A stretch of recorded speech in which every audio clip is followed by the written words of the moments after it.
Halo saudara, apa kabarnya? Masih makan pakai sendok? Atau sudah makan pakai tangan yang baru? Perkenalkan, saya Julius Sanda akan berusaha menghibur dan menemani kalian sampai kalian kebelet mau ke kamar mandi atau mau ke kamar kalian. Kali ini kita akan membahas sebuah animasi Jepang yang menceritakan tentang seorang bayi polos. Bayi ini baru lagi terlahir ke dunia, tapi malah menanggung beban berat akibat ritual pertumbalan yang dilakukan oleh ayahnya sendiri. Simak kelanjutan kisahnya terus. Sebagai sesama harapers, ya kita sesama harapers, jangan lupa like dan subscribe video ini dan jangan sampai terlewati. Kalau begitu, saya kasih kalian waktu untuk pergi ke kedai, beli beng-beng, kopi hitam Aceh, jangan beli rokok, cari tempat nyandar ternyaman, check it out.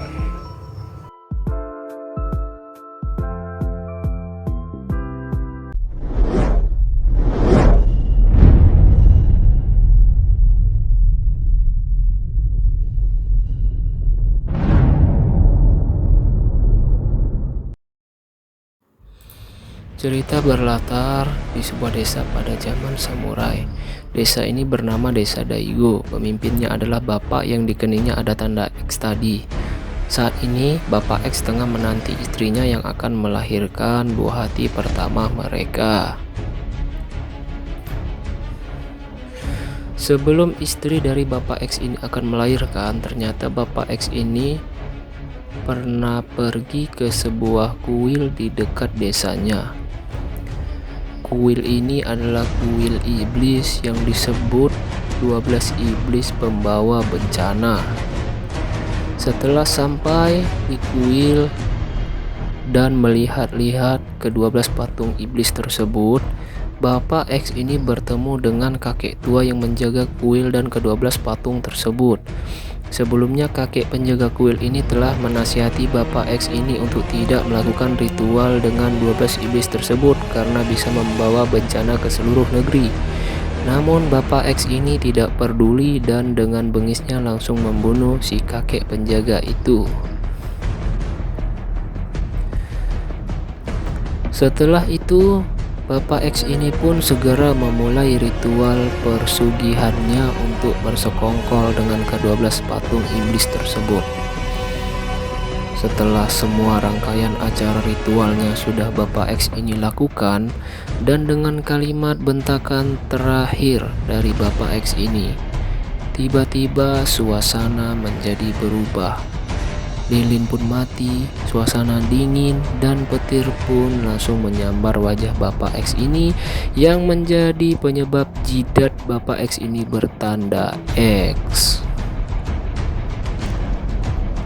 Cerita kembali ke istri Bapak X yang tengah berjuang untuk melahirkan bayi pertama mereka. Setelah bayi terlahir ke muka bumi dan disambut senyum oleh bidan, lalu petir yang sama menyambar bayi tersebut dan semua orang di sana menjadi kaget. Setelah kejadian barusan, Bapak X ini langsung masuk ke kamar persalinan dan melihat anaknya yang baru lahir tadi. Setelah melihat bayi tersebut, Bapak X ini pun sontak kaget melihat bayinya yang lahir tinggal hanya tengkorak dan darah saja. Karena tidak terima dengan bayi itu, Bapak X ini pun memerintahkan bidan tadi untuk pergi ke rawa yang banyak iblisnya dan menyuruh membuang bayi tersebut di sana.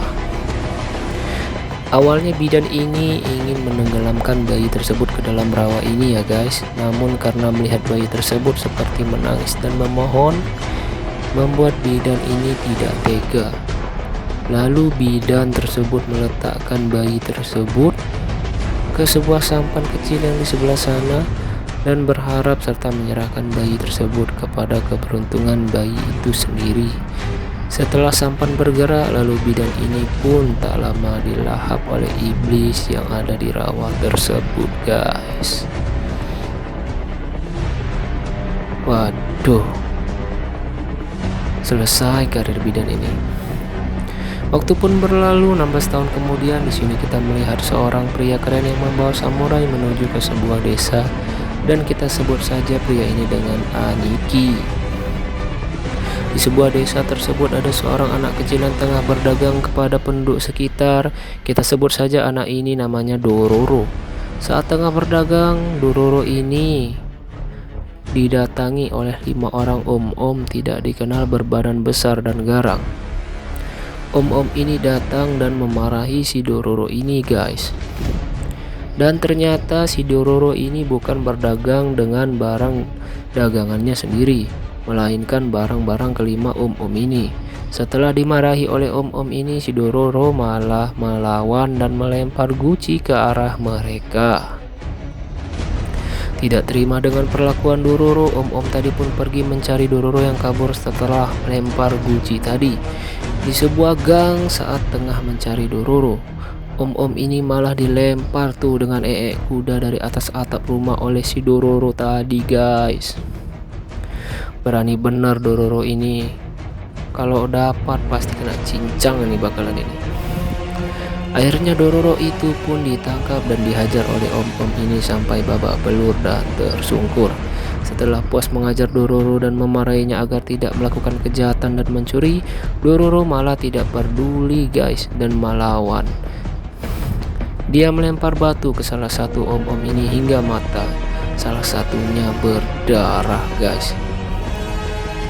Tuh kita bisa lihat darahnya mengucur deras dari mata sebelah kanan om ini ya. Dan membuat om ini sangat ingin membunuh Dororo. Lalu om ini pun membungkam wajah Dororo ke air sungai dan hampir membunuh Dororo. Namun mereka berhenti karena melihat Aniki berdiri di atas jembatan ini. Karena melihat Aniki menghunuskan pedangnya, om-om ini sedikit gentar, mengira Aniki akan menghabisi mereka. Tapi ternyata Aniki tidak melihat ke arah mereka, namun melihat lurus ke arah tumpukan sampah yang sedang hanyut di sungai tersebut. Aniki ini buta ya teman-teman. Aniki ini melihat warna jiwa, dan warna merah yang mereka lihat ini, yang Aniki lihat ini adalah iblis yang sedang mendekat. Dan iblis itu tanpa basa-basi melahap om-om tadi hingga tak tersisa. Setelah melahap rekan-rekan om tadi dan akan melahap Dororo, dengan sigap Aniki langsung membuka pedangnya dan lompat ke bawah menebas iblis tersebut dengan cepat dan segera menyelamatkan Dororo. Lalu Aniki memancing agar iblis tersebut mengikutinya ke arah jembatan tadi sambil menebasi tiang-tiang jembatan dan terus mengulur iblis tersebut agar mengikutinya. Aniki menebas tiang terakhir dan membuat jembatan itu rubuh dan menimpa iblis tersebut hingga iblis itu musnah.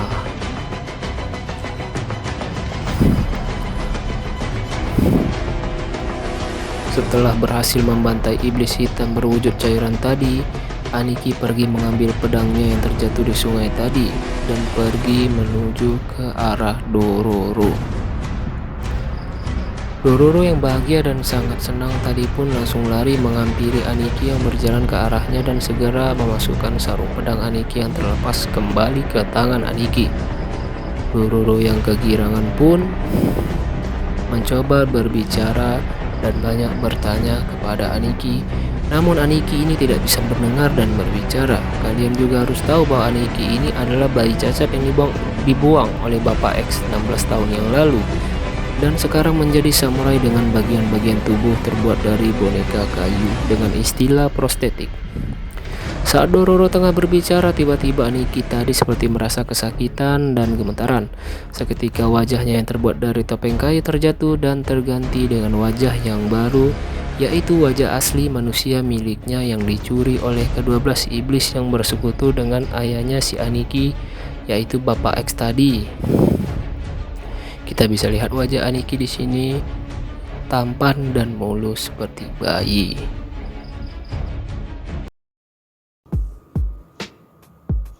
Baik, tak terasa saya sudah setia menemani kalian sampai akhir waktu dari video saya ini. Tanpa kalian traktir beng-beng ataupun kopi hitam gayo dari Aceh. Untuk kelanjutan ceritanya pasti saya akan buat. Tetaplah setia bersama orang yang setia bersama kalian sampai akhir waktu. Jangan mengkhianati atau membuatnya kecewa. Saya Judu Sanda pamit undur diri untuk kembali ke Pulau Bansur, bantal dan kasur. Mohon maaf atas kesalahan. Cuci wajah, tangan, dan barang kalian sebelum tidur. Sampai nanti.